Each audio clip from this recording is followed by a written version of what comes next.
to have church today? I can't hear you. Are you ready to have church today?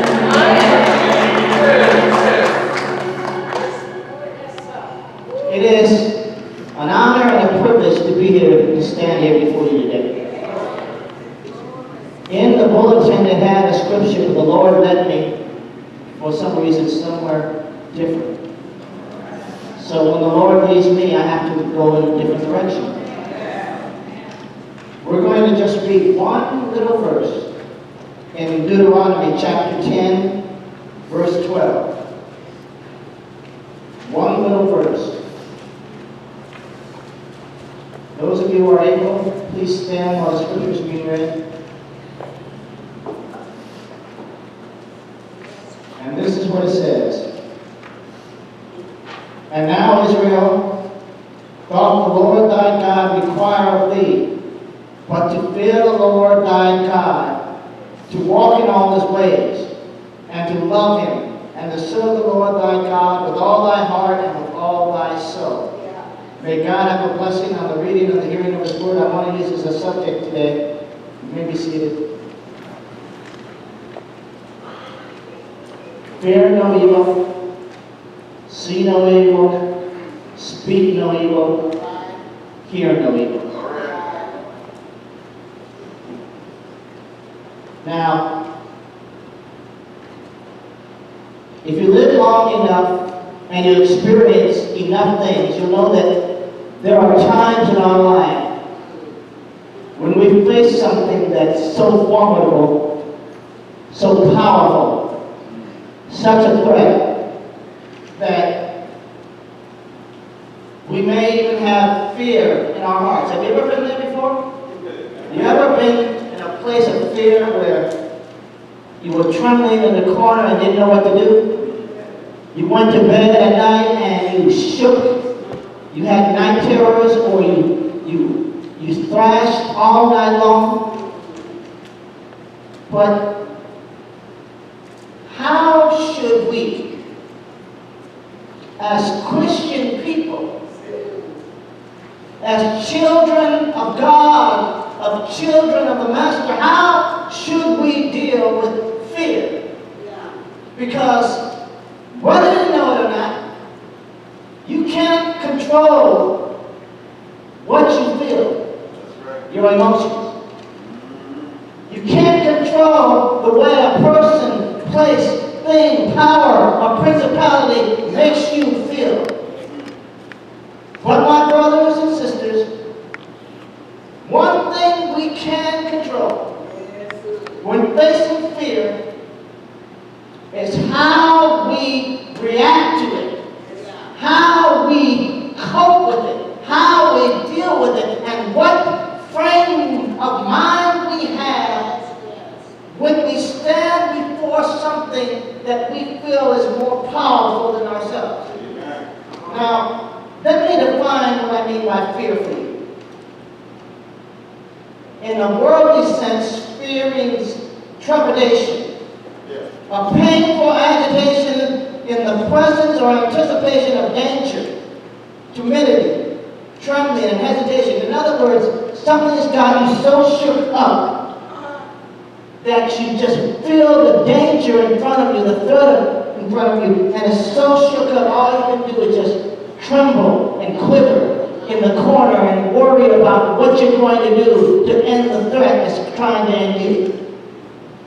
Fear implies anxiety and a loss of courage. In other words, instead of doing something, you are immobilized, you are incapacitated, you're unable to move, unable to think, unable to fight. You stand there in the corner like you're frozen, like a deer in the headlights, and all you can think about is the fear has wrapped itself around you like a pair of metal handcuffs, and all it does is keep you still and unable to cope with what you're dealing with. There is, in people who fear something, the idea of an intense reluctance to meet or face a threat or a person. If you fear somebody and you see them walking down the alley, you probably aren't going to go down the alley to meet them, unless you're fearful and a fool. If you fear a dog, and you've seen a dog bite before, you don't put your hand out to pet the dog because you already know the last person who put their hand out to pet that dog, they came back with one finger missing. But what happens when we change our mental framework and we allow ourselves to focus on only one type of fear, a spiritual fear, a fear that blocks out, that removes, that takes away the fear of everything and allows us to focus singly and individually only upon the God that created us, the God that we serve, the God that made us, the God that sustains us, the God that strengthens us, the God that uplifts us. What happens when we allow ourselves to fear God? And what that means is this, spiritual fear. It means to have a reverence or awe of God, to be afraid and apprehensive of only one thing, of disappointing Him, of failing Him, of refusing to do right, of God seeing the things that you're doing and seeing the things that you're saying and being displeased. It means that the only thing you fear is displeasing God. You don't worry about the consequences for actions. You don't worry about the personal cost for standing up for what is right, because the fear that you have of the Lord, the one desire that you have is to love God with all your heart, with all your soul, and to serve Him. And because of that, the only thing that's ever on your mind is, I don't want to displease the God that's been there for me. Can you see it? When David faced Goliath, he wasn't afraid. He was more afraid of failing God than falling to Goliath. When the three Hebrew boys were in the fiery furnace, they stood in front of the most powerful king in the world, Nebuchadnezzar, and they said to him, King, we are not afraid to answer you in this matter. We are not. They said, the Lord that we serve is able to save us from the fiery furnace. But even if He doesn't save us, even if He allows us to be burnt up, to die in the heat of that fire, we will still serve Him, because the God that we serve is able, and the God that we serve, even if we die, we will live again. So King, we will not bow down to your music. We will not bow down to your God. We will not bow down to your perceptions. We will not bow down to your precepts. We will not bow down to your traditions, but we will follow the law of God as it applies to living our lives. We will do what God says and do nothing anyone else says. It takes a special kind of man or woman to get to the point that the only thing they fear is God Himself. When someone has a gun to your head and is trying to make you do wrong, stand up and fight. When someone around you is living a lifestyle that you know is wrong, and not only that, they're trying to pull you into the same things that they're doing, be brave, have courage, stand up for Jesus. Don't be afraid to stand up for what you know is right, because inside of you, God has placed the roadmap that tells you what to do and how to act and who you belong to and whose you are. Fright, it implies a shock of something sudden, startling, awkward. It implies a sudden and intense awareness of immediate danger. But let me ask you a question. They can only kill you once, right? What happens if you die once and live forever? What happens if someone says, if you don't do this, and I'm going to kill you, and you live, and then you've lost your relationship with God? What shall a man give in return for his soul? What do we have that's more important than our relationship with God? What do we have that's more permanent than God's promises and God's love and God's mercy and God's strength and God's omniscience and God's loving kindness day in and day out? God never changes. The world doesn't change either. The evil that you see today, you'll see tomorrow.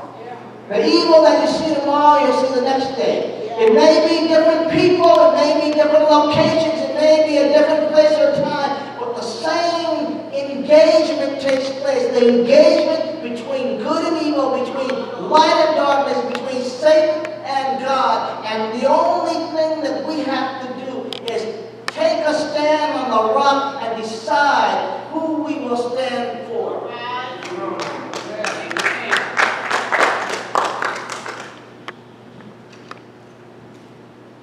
If you go to your job and they tell you to do something that you know is wrong,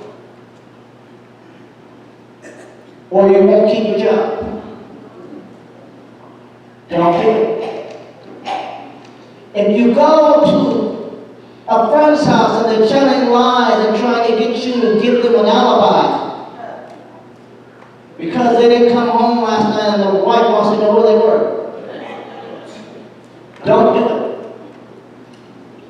The thing that we have to do is, instead of focusing on the fear outside of ourselves, we have to take our love of God and place it inside our hearts, and then the center of our emotion, the center of our heart, it becomes, thou shalt love the Lord thy God with all thy mind, with all thy whole soul, with all thy strength, with everything that is within you. Love God totally and completely and unconditionally. Veneration, the fear of God, what that means is total and complete worship. That means that every day you live, everything that you do, everything that you say, everything that you think, it's a worshiping God.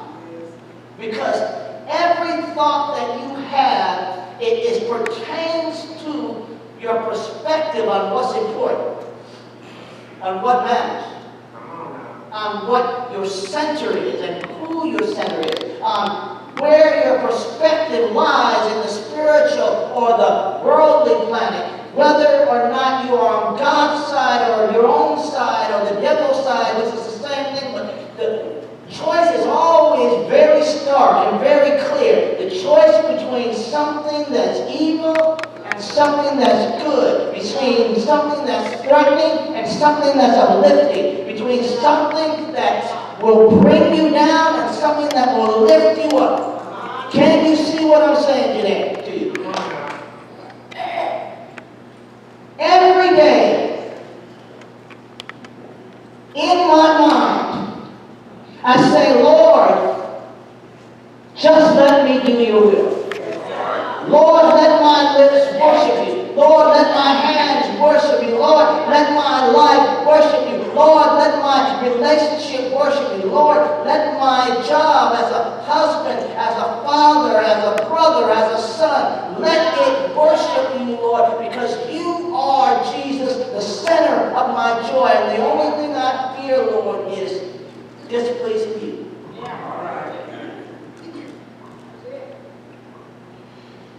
In its original sense, what veneration means is, it means to fully and unconditionally desire God.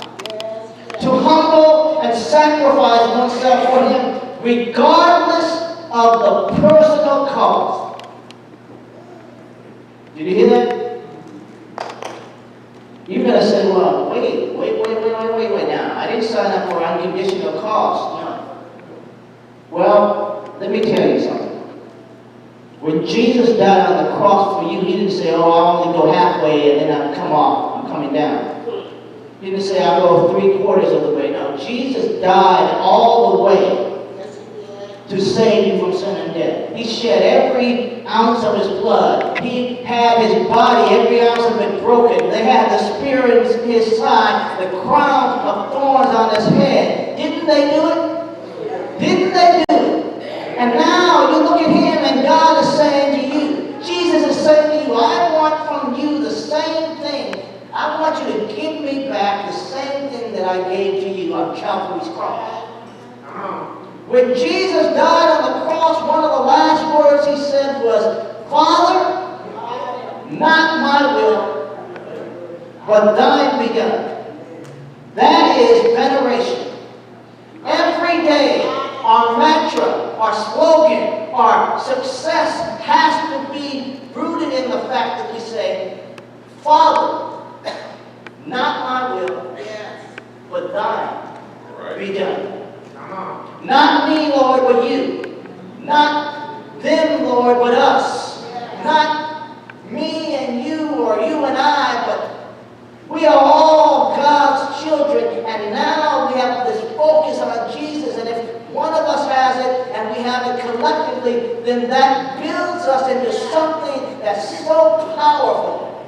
An army of soldiers dedicated and worshiping the Lord together. Are you ready to be God's army? Are you ready to be God's soldier? Now, one more thing, or one more subtopic, and then we're done. How many of you in here have ever faced something that you fear? You don't have to tell me what it is, but just raise your hand if you've ever been afraid of something. Really afraid. Some of you are raising your hands because you say, no, I'm not going to. Now, let me tell you. Everyone faces fear. Everyone. A little child faces fear if he runs across the street and he didn't look both ways and then he hears the screech of a car brake. The first thing he's going to feel is fear. His eyes will get wide and he'll look toward where he heard the sound and say, oh, there's a car coming. I'm about to get dead. But let me explain to you. There are effective and ineffective ways to deal with our fears. It's not wrong to have fears. It's just having the right fear, the veneration of God, and how we cope with the outside threats. There are 4 ways. Number 1, you know how you get into a bad situation that's so bad and you just want to run away from it and hide and you don't want to face it, you don't want to deal with it? Well, that's not what we're called to do. Doesn't the Bible tell us that narrow is the way and straight is the gate that leads to eternal life and few there are that find it? Doesn't the Bible tell us that wide is the gate that leads to destruction and many there are that go therein? What does that mean? It means this, that every day of our lives we have to make a choice. And just because something is threatening, just because you fear something, just because you know that thing can kill your body, doesn't mean you avoid it and you just sit down and do nothing. No, what it means is that you make the choice that's right for you because it's right with God.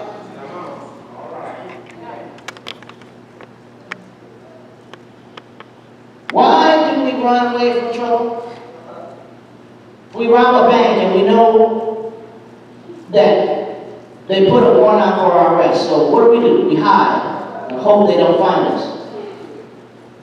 But sooner or later you're going to have to come out. And sooner or later, especially if you're black, you're going to get caught. So isn't it a better thing to go and say, well, I'm going to get this time whether or not I run or not. So I might as well just go face it, admit what I did, and be repentant to God and to the society that I wronged, and go and face the music that I made with my own fiddle.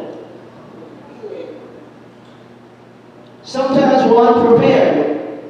We do things that are wrong, we do things that are dangerous, we do things that are crazy, and we're unprepared to face the consequences for the things we've done. We're perfectly all right with doing what we want, But when we actually have to face the consequences and they seem to be too fearful for us to deal with, then we want to run and hide. But that's not the way we do it. The second way that we deal with fear is we just become frozen. You ever see someone in a catatonic state? They just stay like this. They don't move for periods of time, maybe hours, days. We're frozen. Sometimes we're so frozen by fear that we simply sit down and do nothing and watch helplessly. But let me tell you something. That's wrong, because you know what? You can call on Jesus. You can pray. You can study the Word. You can go and seek guidance and comfort with someone that you trust is also a child of God. Why are you sitting around just waiting and hoping that something will turn out better when God has given you direct access to His Son Jesus, and you can call on Jesus right now? You can say, Jesus, I can't handle this, but you can handle it. Jesus, I'm not strong, but you are strong. Jesus, I'm not wise, but you are wise. Jesus, I'm not good, but you are perfect. That in itself gives us the strength to face our fear.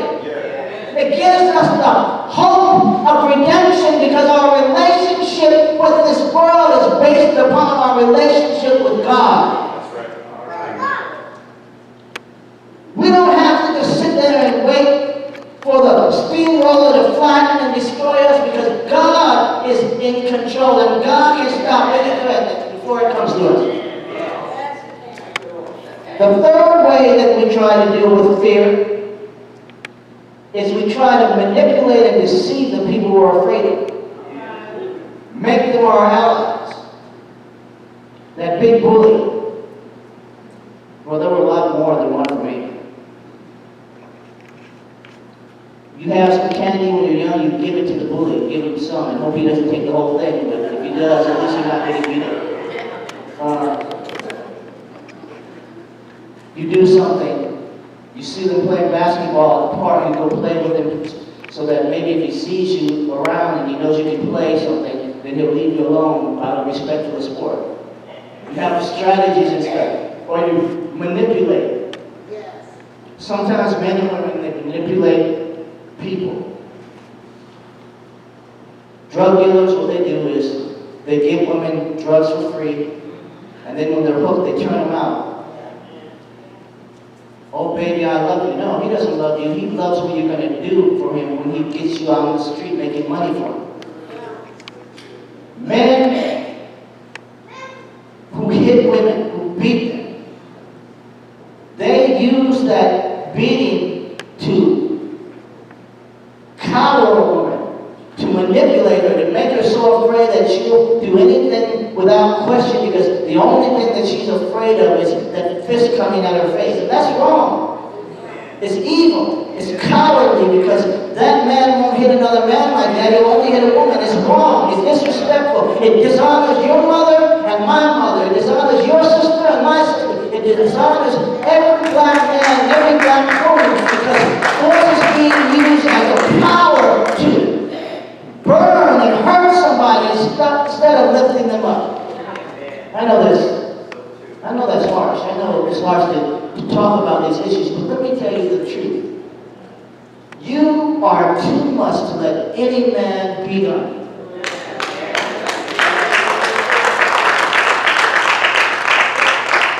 You're afraid if you walk away, oh, he's going to come and find me and he's going to kill me.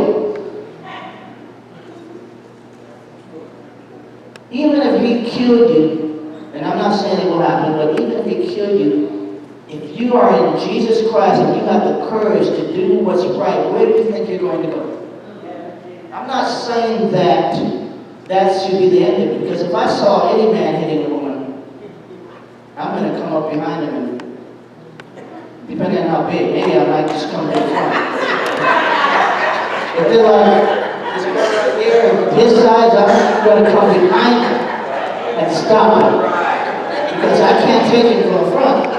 I probably can't take him from the back, but I have to. The goal is to stop violence. So, We manipulate people. Oh, yeah, I like you. So, here, buy me a drink. Yeah, I'll stay with you. But guess what? The night's over, nice meeting you, bye. Don't use people, don't manipulate them. What God wants us to do is this. God wants us to enhance people's lives, not pull them down. You hear me? Everything that you do in your life, it should be something that makes that person smile, that makes that person happy, that makes that person feel that if you were not in their life would be emptier or empty. Make their life better. Make them a better person. Let them say, because of this person, I'm a better man, a better woman, a better boy, a better girl. I have a concept of what it means to be important and valuable. Now, number 4. Oh, let me finish with this. The other thing that they do in manipulation is, if you're like me when I was young, if you have 6 guys coming to beat you up, you can't beat all 6 of them. I knocked 2 of them down and the other 4 stomped me. So that was the first time. The second time, the same 6 came at me and I hit the first one in the nose, knocked him down, and I ran. Because I learned, okay, even if I knock down 2, the other 4 are going to stomp me. So that didn't work, so I have to figure out another strategy.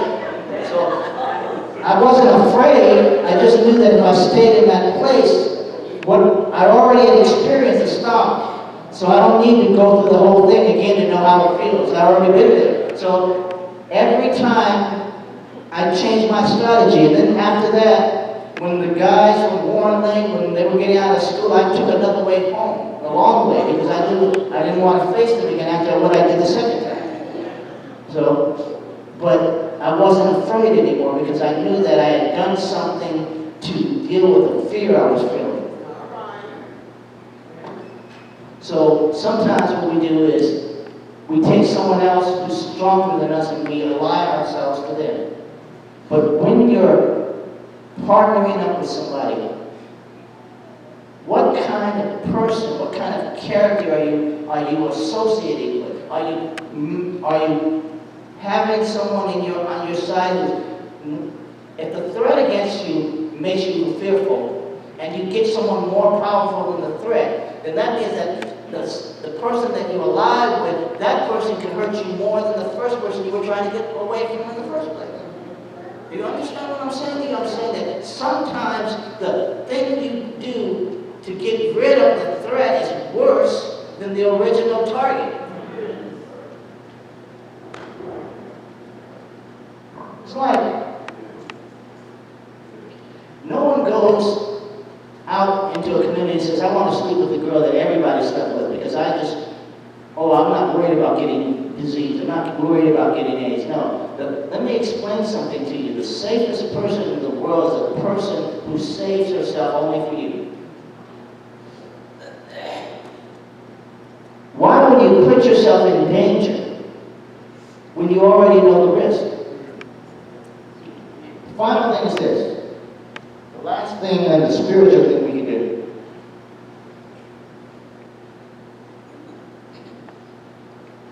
We fear and reverence God only and live only to please Him. We become in the world but not of the world. We trust and depend on God to do with us as He desires. And because we have placed ourselves in God's hand, now we don't have to fear. Because now everything in our life is ordered according to the will and purpose of God. You see how that works? Yeah, I'm facing this, but I trust God. Yeah, this is terrible, but I trust God. Yeah, this is the worst thing I've ever faced, but I trust God. Maybe you've never been in a place, but I've been in a place where things were so bad at my job before, not here, by the way, that I shook at night. I had tremors. I had night sweats. I had bad dreams, all kinds of stuff. I lost 20 pounds and I was really sick for a while. And the stress was just getting to me. And then I said to myself, this ain't working. And I said, Lord, I don't know why you're letting me go through all this, but Lord, I'm just going to have to trust in you. I've tried to deal with it on my own, and I haven't been able to. I'm going to have to trust you, God. And those spasms, the night sweats, the PTSD, it didn't go away. It never went away. All it did is it got to the point, God gave me the strength, Lord. It got to the point now I can deal with it. It's not a way, because God wants me to be reminded of what evil can do in a person's life. It's a reminder of who to trust. It's a reminder of my center. It's a reminder of everything that when I start to lose my way, when I start to lose focus, when I start to forget who I really am, and God centers me and brings me back to the middle, to the center, and He shows me what I need to do. Now, so we reverence God, we trust and depend on Him. This is the path to spiritual perfection. And what I mean by spiritual perfection is, it doesn't mean you don't sin. It doesn't mean you're perfect. What it means by spiritual perfection is this. Everything you do, or everything you desire to do, is within the will and purpose of God. You're living only to please God. Now, we're going to fail. We're going to make mistakes. We're going to do wrong. But even when you're wrong, and you know you're wrong, instead of making an excuse, I couldn't help myself, I was weak, no. Just say, Lord, I was wrong, and give me the strength to do right the next time. Don't make excuses for doing wrong. Don't rationalize or put it on someone else. Oh, if it weren't for him, then I wouldn't have done that. But no, you had a right to say yes or no.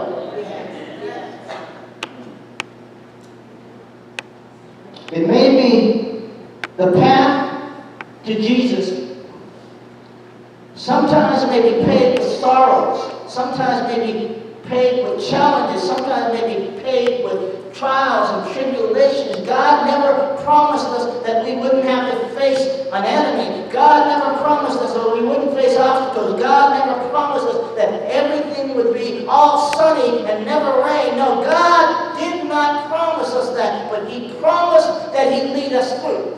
He promised that we'd overcome. He promised that He'd never leave us or forsake us. And my trust in the Lord is based upon the fact that, Lord Jesus, I trust you completely.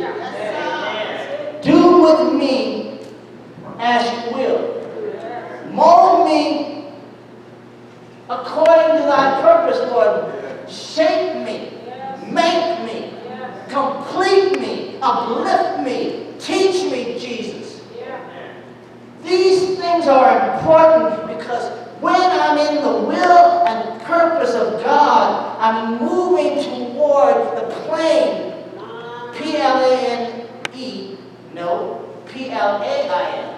The difference is one flies in the sky and the other is a place, a location, where you and God only are. You hear me? A secret place where there's you and God together forever at last. That's where I'm going. And now, when I face things that I've faced lots of things, but I've never been the kind of person that hasn't been afraid. What I mean by hasn't been afraid, the fear got to me, but it never stopped me from moving. When I was younger, I would run from danger, but then when I got older, I became like, I'd attack it, like a warrior. I don't know why. I think it changed because I think I figured out that people who are dangerous, the only thing they respect is power and control. But here's what I need to tell you. The things that you're dealing with in your life,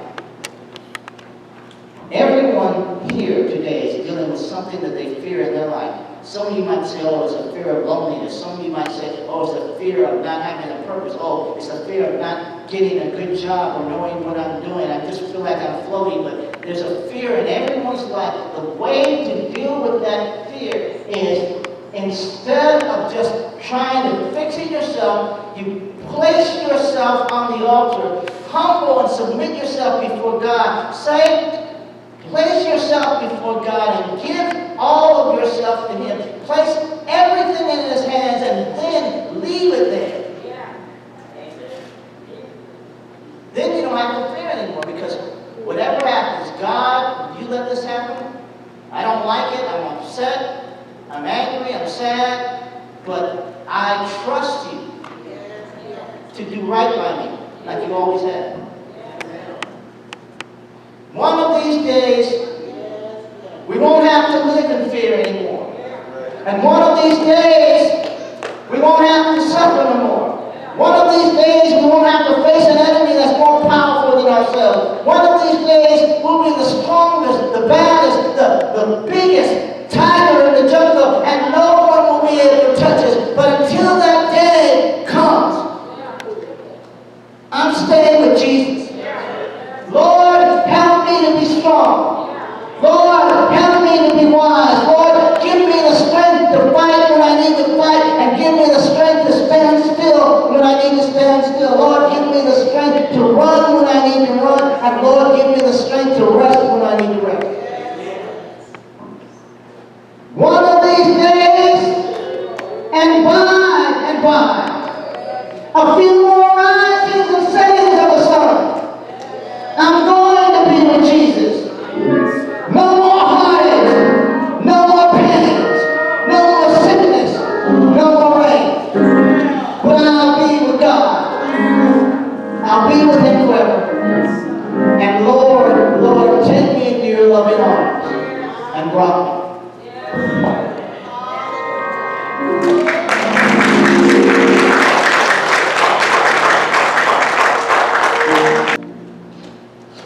Thank you, all of you, for coming to the house of the Lord today, especially on our 5th Sunday. Thank you. I want to say to you, it's an honor and a privilege to see each one and every one of you, and may God bless each one of you upon your journey from this place till we meet again. Can you please stand?